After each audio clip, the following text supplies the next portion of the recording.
We're going to give it just one more minute.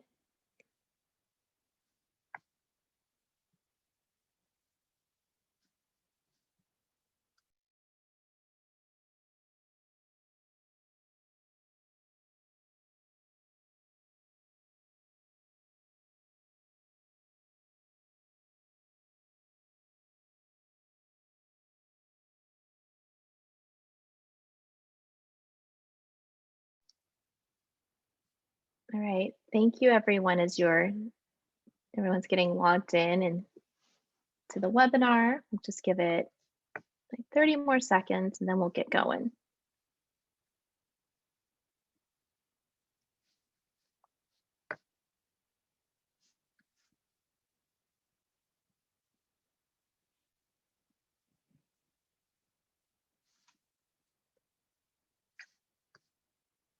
All right, well, let's get this morning going. So thank you so much for everyone for joining us. I'm Alicia Lewis. I am one of the program managers over at the California Edge Coalition.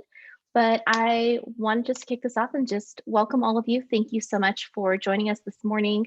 For those of you who are maybe new to Skills for California, we are a partnership between the California Edge Coalition and the National Skills Coalition. Together, we are working with a network of organizations, many include most of you, to advance workforce development policies that remove systemic barriers and promote an inclusive economy for all Californians. And today we're going to get to do a dive on the state budget as well as get some federal updates from our colleagues. And so being able to hear from those who are on the ground doing this work for a really good hour together. At the very end, we will be answering some questions. So if you have anything that comes up along the way, just pop it into the chat and then our teams will go through and try to get some answers back to you at the end of the presentation. So let's start off with California. So we have Ana Alvarado from the California Edge Coalition. So Ana, do you want to go ahead and get us going this morning? Let's do it. Slide 2, please. Oh, actually, let's go back a little bit. Again, thank you, everyone, and good morning. My name is Ana Alvarado, Policy Director for the California Edge Coalition, here today to provide you with an overview of what's in the governor's budget, some of the key items related to workforce development, higher ed, small businesses, all issues related to California's economic recovery, and what our Skills for California team have been monitoring thus far. Next slide. So this is just a general overview of what the budget process looks like. And as many of us can recall, this past year when the pandemic hit, the budget process was difficult to track and monitor given the unprecedented circumstances and shift of priorities at the legislature. So last month we saw Governor Newsom unveil his 2021-22 budget proposal, which I know surprised many of us, as many investments are being proposed in the areas of education and workforce, and basically giving the less dramatic hit to the state budget this year that we had expected. This month, we've seen various informational hearings from both the Senate and Assembly on the governor's budget items, including passing a historic relief package just this week. So we'll be diving into that shortly. And as we enter into the March and April timeframe, we'll see more ongoing budget hearings as well as items to be voted on in preparation for the May revise and a final June budget. And because of the ongoing pandemic, that's what we call a second mini budget timeline. As we saw in the relief package that just got passed, we should expect to see a round 2 type of budget as well later in the summer, and the trailer bills, of course, that will implement a lot of the budget items that will be passed in June. So do expect plenty of budget activities leading up to the September and end of session deadline. The budget process is very complex, as I mentioned earlier. It's been tough to follow at times because the legislature just gets unexpected issues thrown at them, which can be difficult to capture as the hearings and last-minute bill analysis are released. But no fear, we are here to support you and send out any relevant information. Next slide, please. Okay, now to get into the details of the budget, here's an overview of what we will be diving into, which is more related to our Skills for California priorities. And for those that have not seen our priorities, please do visit our website at skills4ca.org, where we have a designated page for our priorities and it's accessible to the public. Throughout this presentation, I will be highlighting the budget items related to education, small business, workforce development, social safety net, and broadband access. Next slide. Okay, again, big news this week. The governor signed the COVID relief budget package, which provides immediate relief for low-income individuals and working families, small businesses, and community college students. And here we have listed the major investments. So we have a $2 billion to support small businesses. This is a four-fold increase over the $500 million that's currently being distributed. So for grants up to $25,000 for those businesses impacted by the pandemic, and it also allocates $50 million from this total for nonprofit cultural institutions. $116 million in small business fee waivers, and this refers to the license fees that businesses usually pay. Small businesses would get a 2-year fee relief, helping thousands of restaurants, barbering and cosmetology businesses, and so forth.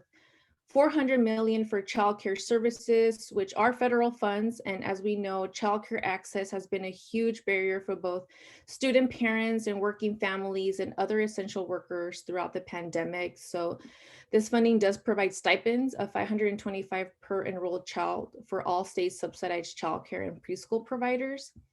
$243 million for the CalWorks program. This funding is to provide 600 additional grant dollars for families enrolled in CalWorks, and 35 million allocation for food banks and diapers. This is split into food banks get 30 million and diaper banks get 5 million. Under the Golden State Stimulus, $600 in direct payments to low-income Californians facing hardships, including EITC recipients for the 2020 tax year. That's the Earned Income Tax Credit, and ITIN tax filers, the individual tax ID number. $120 million in emergency financial aid for low-income community college students, and this is specifically the $100 million for financial aid, and the $20 million will be to re-engage students who either had to drop out of school or are at risk right now of dropping out. Again, we applaud Governor Newsom and the legislature for taking swift action on these critical investments, but the work definitely does not stop here. Next slide, please. Community college funding. So we specifically call out community college sector because that's where the population that we focus on attends, which are adult learners, dislocated workers that are seeking to obtain credentials, certificates, and other career tech education goals in order to one day be able to return to the workforce and obtain a good paying job. You'll notice a lot of the funding listed here is one-time monies, which many advocates and members of the legislature have expressed concerns given the dire need for more stable, ongoing funding for our low-income students. The budget proposes a one-time $250 million in emergency financial aid grants. And as I mentioned earlier in the relief package, of this 250, the 1 million was just approved and signed by the governor and will be made available by early April. And the remaining 150 million will hopefully be in the final budget agreement. Again, 100 million one-time funding for student basic needs to address food and housing insecurity. There are various proposals to this item. Many advocates are pushing for this to be ongoing. And again, the concern is there, one-time funds is just not enough. The LAO, the Legislative Analyst Office, is suggesting a basic needs block grant with some parameters to the funding. So definitely more to come on this item. 35 million ongoing to fund an additional 9,000 new competitive Cal Grant awards annually, bringing the total of new awards to 50,000 annually. This is an item that EDGE has been supporting as well. On career tech education, luckily no budget cuts here, so we are super grateful for that. As we saw in last year's May Revise, a lot of the categorical programs were slated to be cut, and we pushed hard on advocacy efforts to reject any cuts to these critical programs, like the Strong Workforce Program. In this budget, although we don't see cuts, There are a few COLAs for selected categorical programs, and there are also various bills intended to expand career tech education funding, which we will be tracking and monitoring on our end throughout the process for our network members. Next slide, please. Cradle to Career Data System. This is a big priority for the EDGE Coalition, and we also plan to continue to monitor and engage our Skills for California network. For folks who are unfamiliar with this item, this is the statewide longitudinal data system led by Governor Newsom in 2019 and is now in the planning stages to implement the first phase of the system via budget and legislation. Essentially, the purpose is to create a data system which honestly, California has been lagging behind other states, and it is intended to integrate K through 12, higher ed, social services, financial aid, workforce training, and employment data in a secure system in order to track outcomes, trends, assist students and families on what the best educational pathway will be for them. We know quality data is needed to help California close the skills and equity gaps. And I mentioned this system will help students and families, but also provide researchers, policymakers, the tools to make informed decisions about education and training strategies, where funding may be needed to boost better outcomes for Californians. There is a bill right now actively moving, AB 99 by Assemblymember Irwin, as well as an $18 million investment in the budget to launch the foundation and the first phase of the system. And there's also ongoing Cradle to Career work group and advisory board meetings where the public can remain engaged in all things data system. And there is a link for anyone who's interested in signing up for the meetings and alerts on other valuable resources. Next slide, please. Small businesses. So you'll know from this slide, it's a little recap from what I mentioned earlier about the relief package, the $2 billion in grants and the fee waivers for small businesses.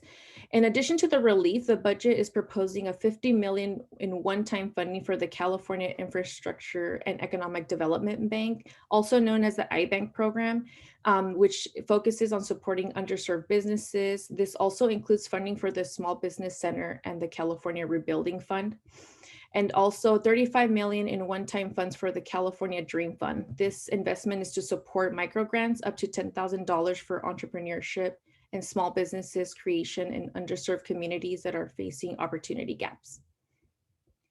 Next slide. All right, workforce. So $250 million one-time general fund to better link higher education and gainful employment. And based on recent budget hearing, it is very much unclear on what the details of this item will be, what models will be intended for.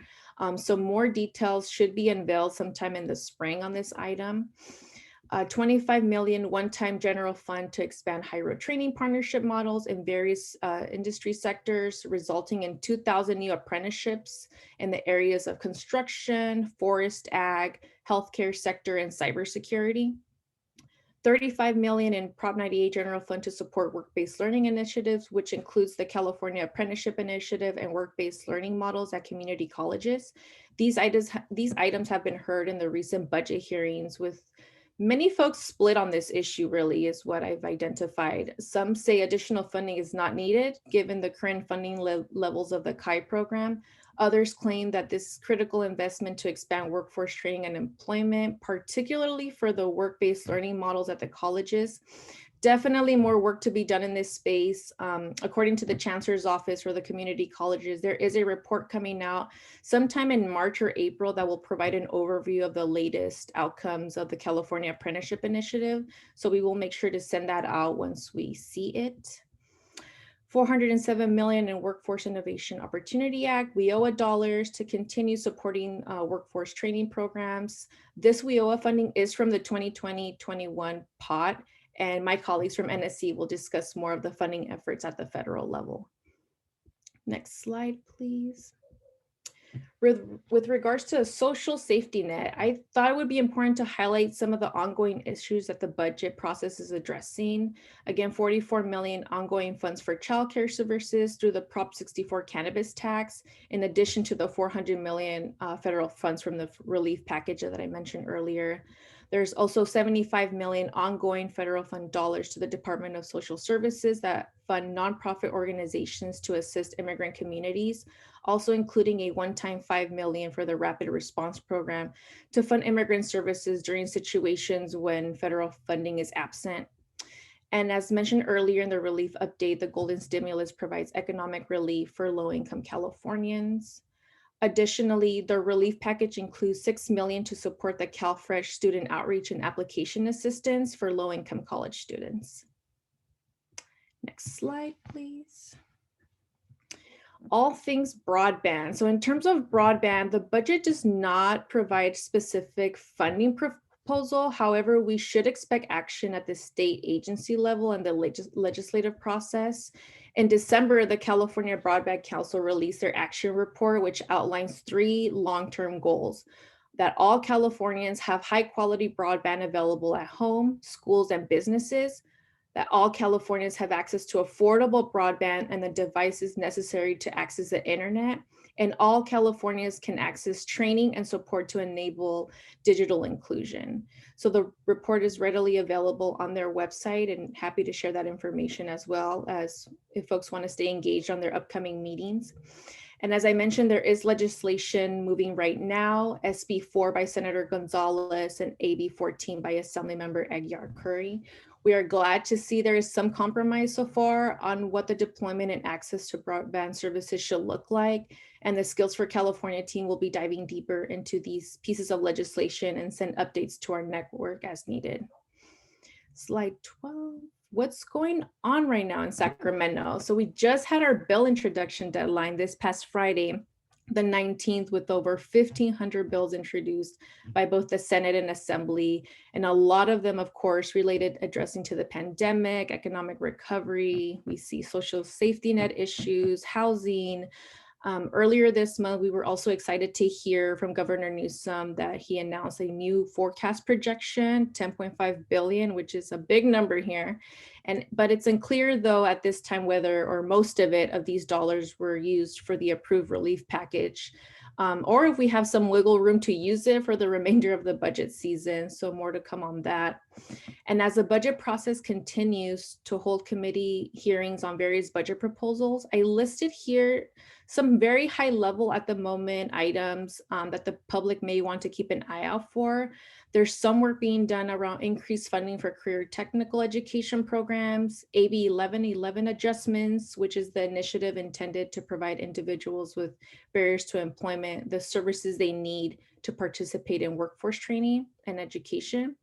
There are rumblings about potential COLA increases for community colleges so they can be aligned with the K through 12 adjustment, and potential funding for the Employment Training Panel, which is a business and labor supported state agency that funds costs for vocational training. Next slide, please. And in terms of state advocacy opportunities, these are just suggestions, recommendations, ideas on how folks can engage in the budget process, writing an organizational letter to the budget committee, expressing your support or concerns, or if you have any suggestions on how funding should be used. Testifying in committee hearings, very, very important. The Assembly and Senate are having ongoing budget hearings this week and next week, and throughout until the 15th of June. Meet with your local legislators. If you need help, we can definitely help you contact them, give you information on how to do that. Use social media avenues and tag legislative members. And as we are seeing the bills roll out and budget trailer bills, like feel free to tag them and make sure that your voice is being heard. And of course, we're having our Skills for California Summit this year. We're going virtual, so it's on May 24th through the 27th, and we will be having advocacy efforts here. Will we be organizing office visits, and feel free folks to join us in those meetings. Sign up for the Skills for California newsletter. That's really where we send our updates and call to action on budget items and bills. And Skills, throughout these whole items that I just mentioned, Skills for California will be providing technical assistance and guidance. So if you're unsure on how can I submit a letter, we will be drafting sample letters for you and making sure that you're up to date on when committee hearings are happening. So all of that information, we usually put that in our newsletter or send e-blast as needed. Next slide. And that's it for me. I'll turn it over to my colleague India from the National Skills Coalition. Thank you, Anna, for the great analysis on California's budget. Hi, everyone, and thank you for joining us today. My name is India Hextall. I'm a policy analyst with the National Skills Coalition, and I'll be providing some federal updates for you guys. Earlier this month, the U.S. Senate Committee on Health, Education, Labor, and Pensions held confirmation hearings for Secretary nominees Marty Walsh and Dr. Miguel Cardona.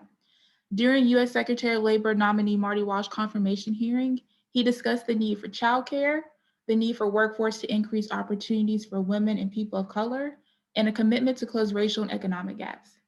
He also emphasized the need for job training and preparing workers for the economy of the future. His top priority would be to work with U.S. senators to make sure that every worker has the opportunity to be successful. He said that we should put more resources and revenue into job training programs to make sure that there is an outcome that is setting folks up for success. He also discussed the big role that community colleges play in the workforce system. He said that we should do more with community colleges to train the workforce for the future because community colleges are a real asset to workforce and businesses. Now, when asked if community colleges should be free for every American, he said that it would be great and it should be something that we should be planning for in the future. He wants to continue to build pathways into the middle class for every American.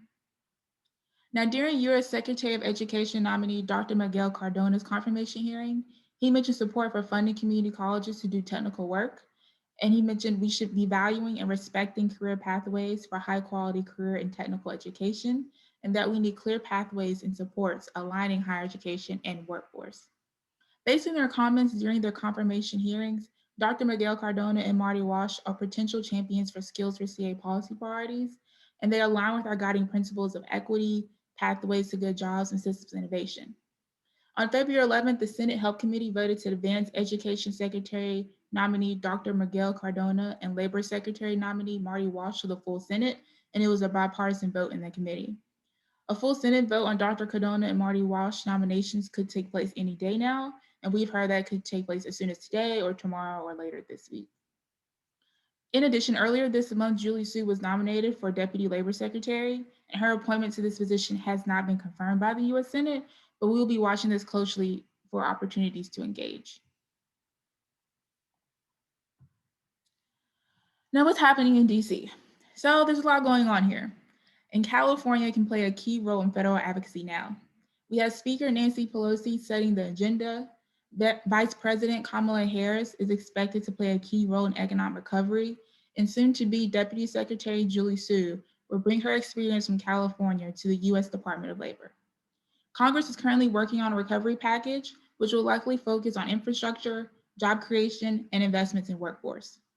If there is a job creation package, we need to make sure that there's training money. For every trillion invested, that's the creation of 11 million new jobs.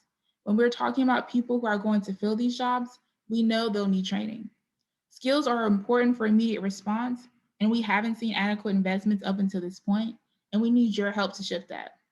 Skills is a necessary component of recovery regardless of vehicle, and the advocacy around this matters.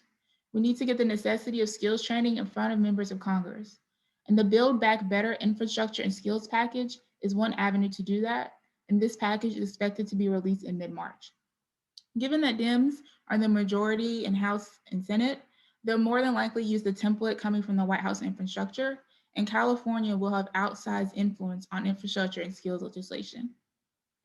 As a part of this recovery package, we're seeing that the Relaunching America's Workforce Act, which was introduced by House and Senate Democrats, would increase funding in workforce by $15 billion, and this piece of legislation may be included in the next recovery package.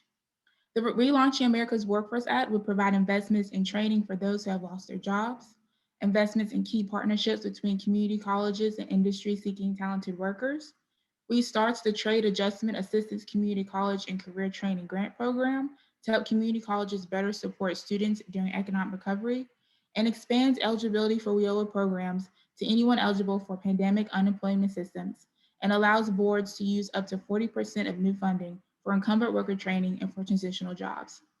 Last year, the National Skills Coalition helped organize a letter to Congress signed by 500 organizations, education systems in support of this legislation. And thank you to all the California folks who signed on to that letter last year.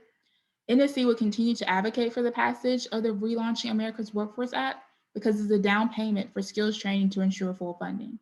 NSC will continue to push for skills investment in COVID relief, infrastructure, and WIOA authorization. In addition to the Relaunching America's Workforce Act, we're also paying close attention to the National Apprenticeship Act. The bill, first introduced by Representative Susan Davis, invests significant resources in expanding pre-apprenticeship, registered apprenticeship, and youth apprenticeship to more workers in more industries. The National Apprenticeship Act is also a down payment on the urgent need to not only modernize our national apprenticeship system, but also expand equitable access to apprenticeship and work-based learning for all workers. The legislation authorizes funding to support the administration and expansion of apprenticeship, up to $400 million funding in 2021 and $800 million by 2025 for grant contracts or partnerships between workforce and education stakeholders. This legislation also prioritizes access to pre-apprenticeship programs, support services like affordable childcare and transportation, and post-employment support like career counseling. These supports are critical to broadening the pipeline of workers with access to and success in apprenticeship programs. The National Apprenticeship Act also calls for data sharing on apprenticeship program outcomes, including alignment with the Department of Education. Data transparency is key to ensuring that we're truly building an inclusive economic recovery that leaves no one behind.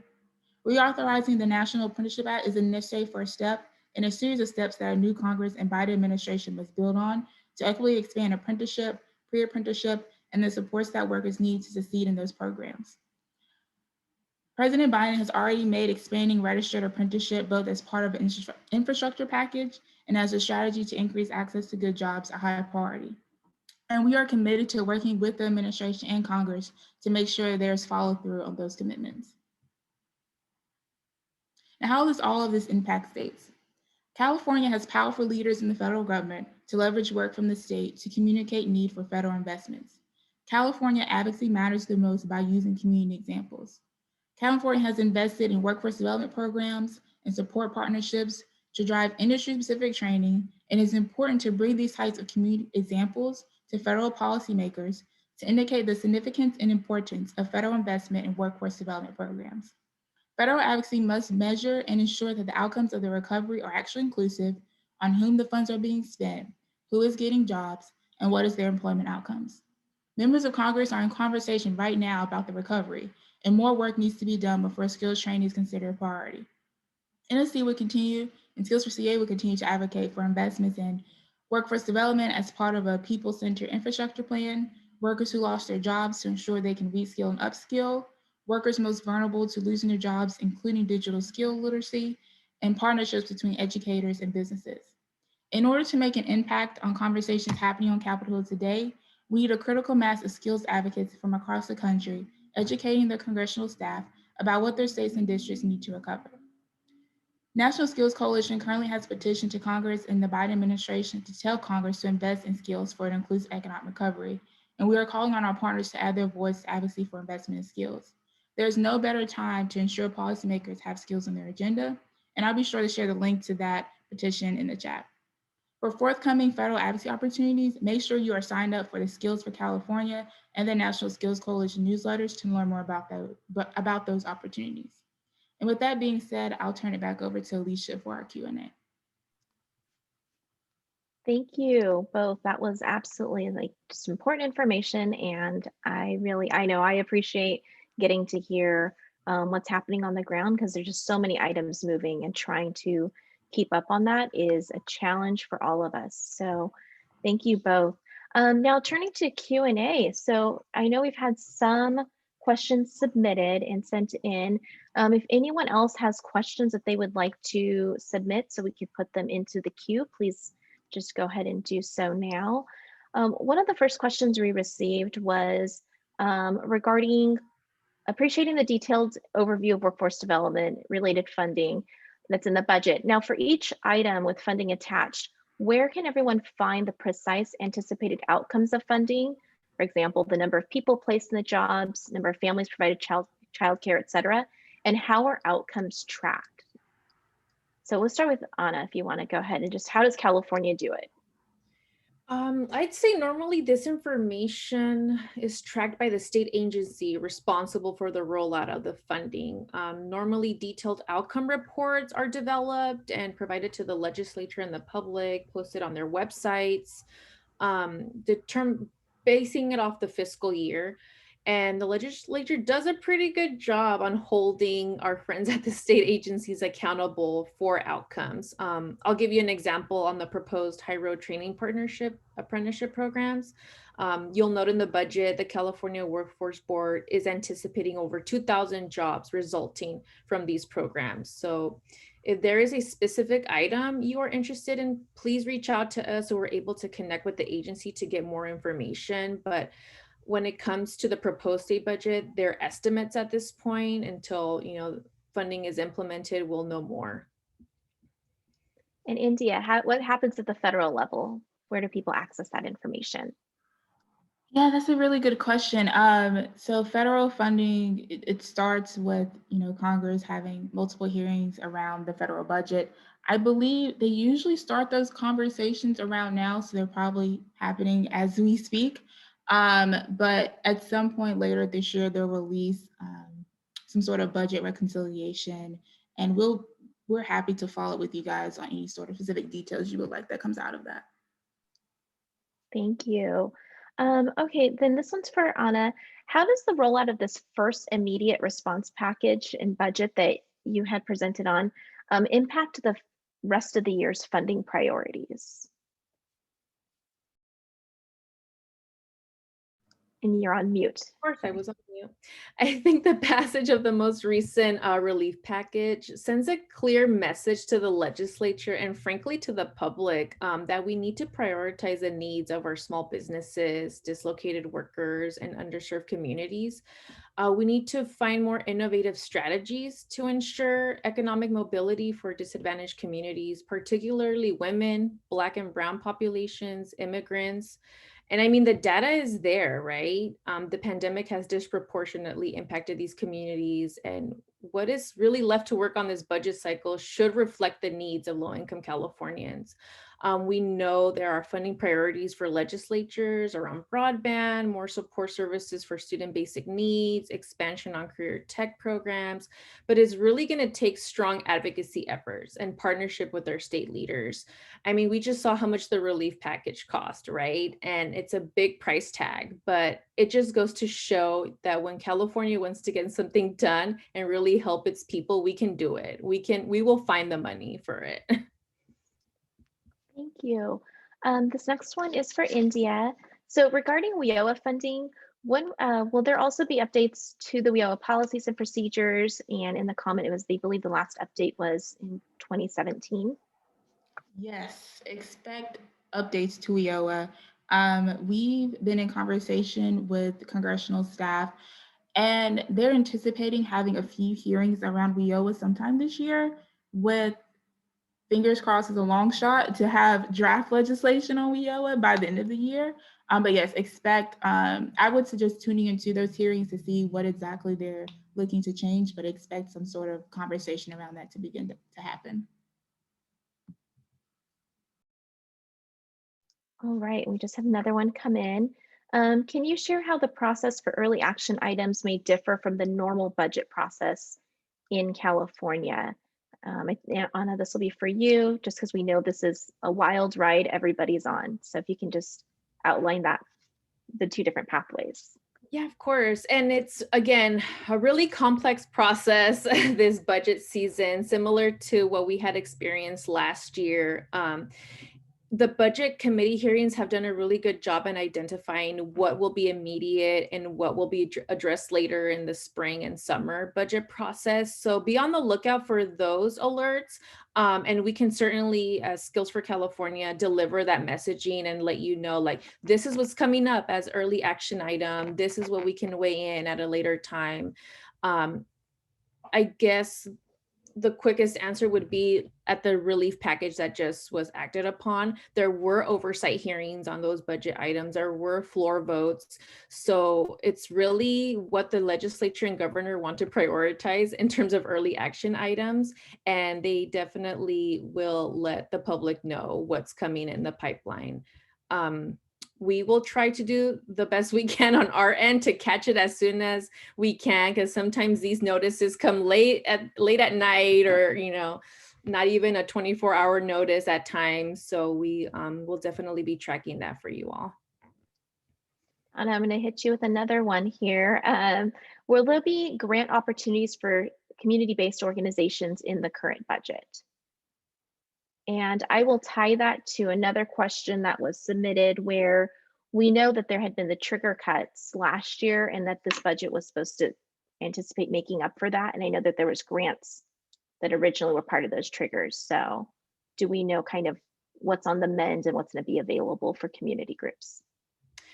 For the community groups, there are pending proposals right now that would provide opportunities for direct funding to community-based organizations. I briefly mentioned AB 1111 earlier. That's still somewhat in the works on developing what that could look like in terms of direct funding for community-based organizations that could provide skills training directly to their communities. Awesome, Sasha, AB 628, thank you. So, folks like CIPC, CWA, sorry, I'm reading the comments here. Eduardo Garcia is the author. There's also in the budget funding for culturally based organizations as well. They will be getting some of that funding that was just released from the relief package. And I would also monitor specific committee hearings like the human services in both Senate and Assembly, that sometimes we'll be seeing a lot of rollouts from member requests, a lot of organizational requests as well. For instance, I know there's a program right now pushing for the firefighters on, I believe, 5 million for apprenticeship programs. But in terms of community-based organizations, I think that's a real focus point, because those are the organizations that a lot of Black and brown communities tend to reach out and feel more comfortable with in terms of obtaining these types of services. So definitely we will try to make a list on our end to see, especially calling out community-based services organizations, and share that with the network. Thank you. That was a great question. Trusted partners in the community is key for all of our success. So India, I have a question as well. In terms of like just NSC, we know that there are so many folks that have been impacted just across the spectrum in the workforce nationally. How does NSC go about prioritizing its policies? I mean, you have so much to advocate for. So how are you all triaging it?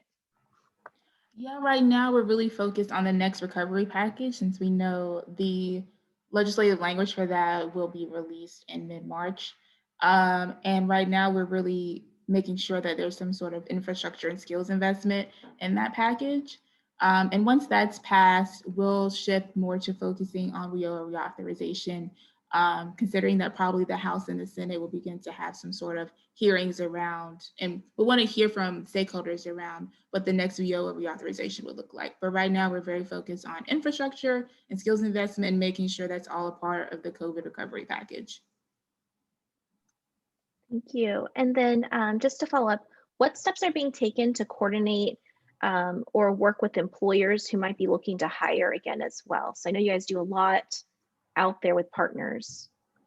Yeah, so that's actually a part of our inclusive economic recovery report, where we're advocating for industry-specific partnerships with small businesses at the table.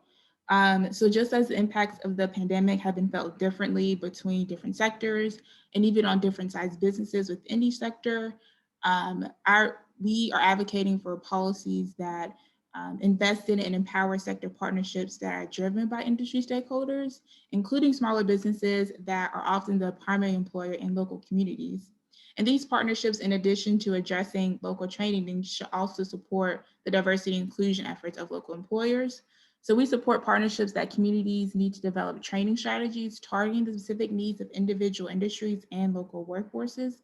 So we're working with federal policymakers on introducing legislation in support of industry partnerships, and taking steps to make sure that there are training models available and accessible to workers who have been disproportionately impacted by COVID-19. Oh, right. Thank you so much. Anna, another question for you for the state budget. Is there an analysis of how the workforce investment compares to the need? I can't pinpoint at this moment if the workforce board did an analysis as they rolled out their budget items, but I do want to point out a very handy report from the Little Hoover Commission that I know Alicia is familiar with in our skills network, and I'll link it here in the chat box, and it's about job training and also provide recommendations on how to better engage the industry. What are the needs? What do workers need? What particular populations need a better focus in terms of funding? We are in communication with staff from the Little Hoover Commission and how we can collaborate and bring all folks at the table to deliver something that really responds to the workforce needs right now in California, and how can the budget play a key role in that. Yeah, more to come on that for sure.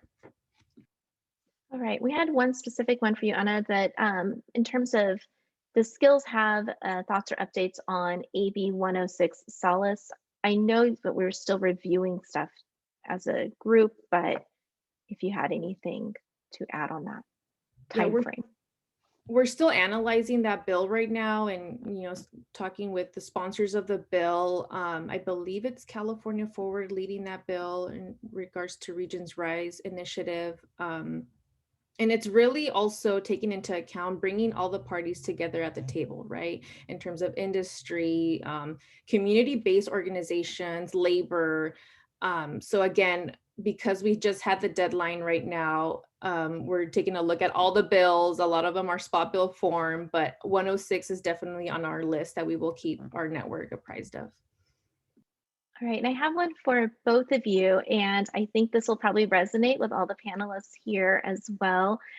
So what can be done to help women who have been disproportionately impacted by the she session? As we know, women have been disproportionately pushed out of the workforce in light of school closures, and you had mentioned childcare issues as well. So what can we do to help bring women back into the workforce as well? And this might be just general what you're hearing, thoughts as well from people who do this work.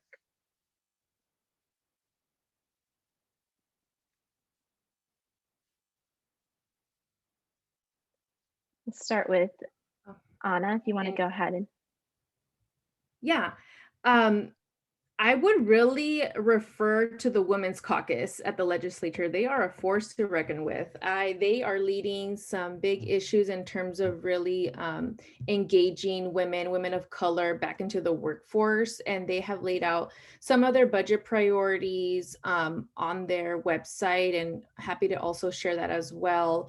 But in terms of there is a big equity gap, right? In terms of women. Personal experience, I always share this story. My mom worked in the hospitality industry, one of the biggest industries hit by the pandemic, still unemployed, immigrant, Spanish speaking only. And it's like, what do you do now? She doesn't have digital literacy skills. She doesn't know how to access the EDD website.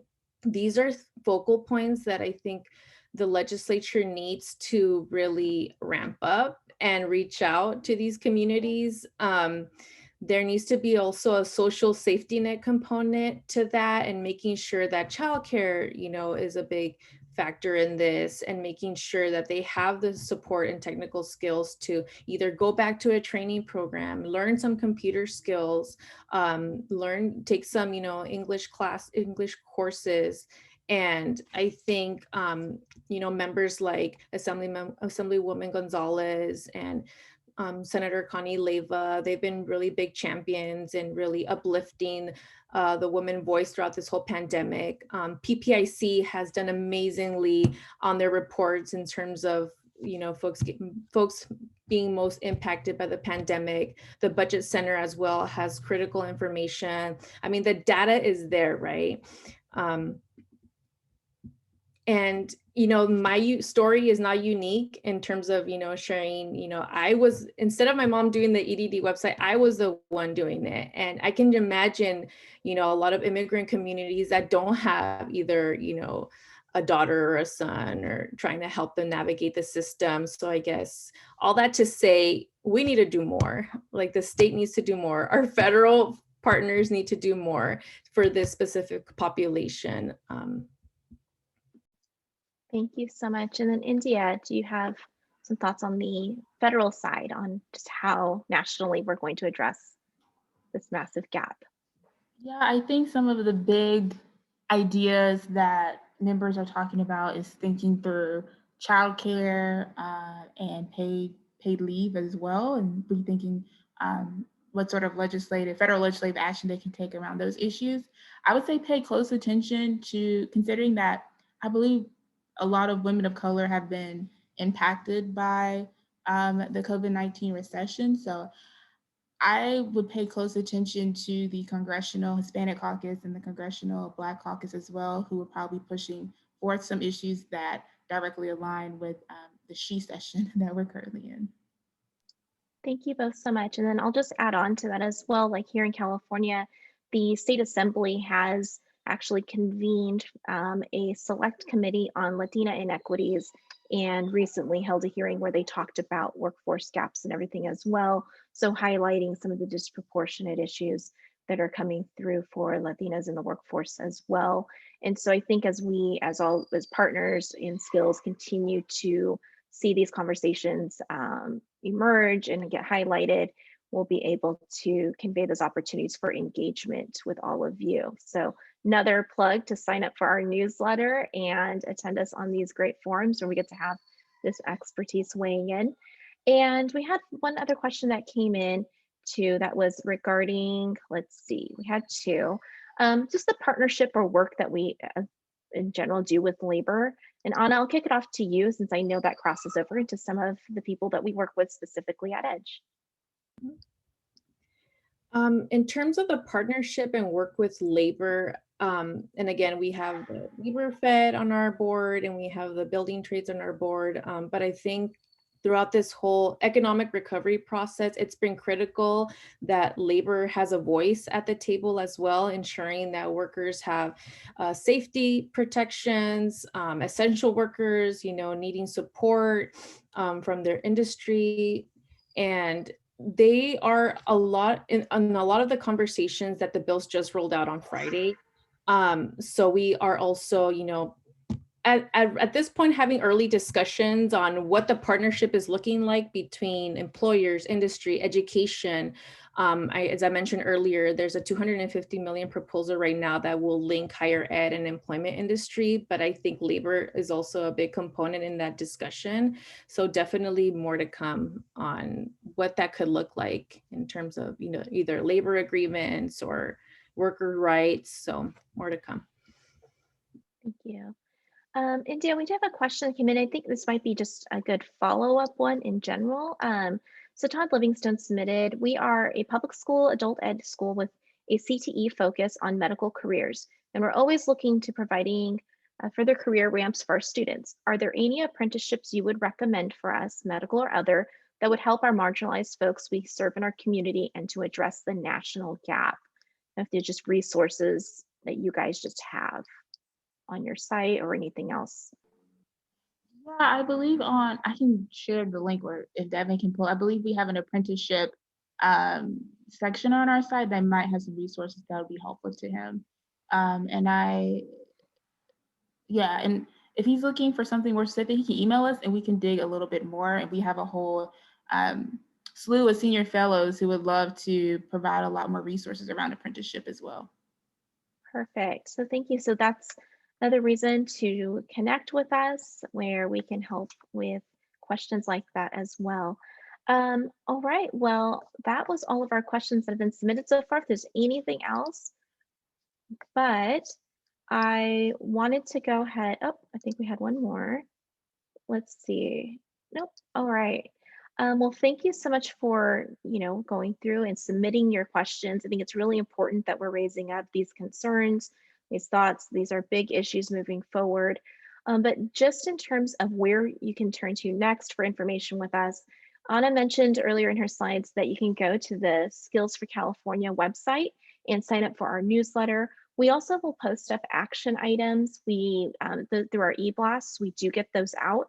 So they'll have that necessary information over like what's next, what can be done, so that we're not just all talking to each other, but we're working together to get those actions done and the reforms secured. So I would always just flag that, make sure it doesn't go to your spam box, mark it, because there's a lot of deadlines that we like to get through as policies are being like moved out at a different schedule than we're all typically used to. So being able to connect with a group who is just really on the ground and talking to the members often will make sure that you guys all have the accurate dates as things are constantly turning in the domes that we both work in.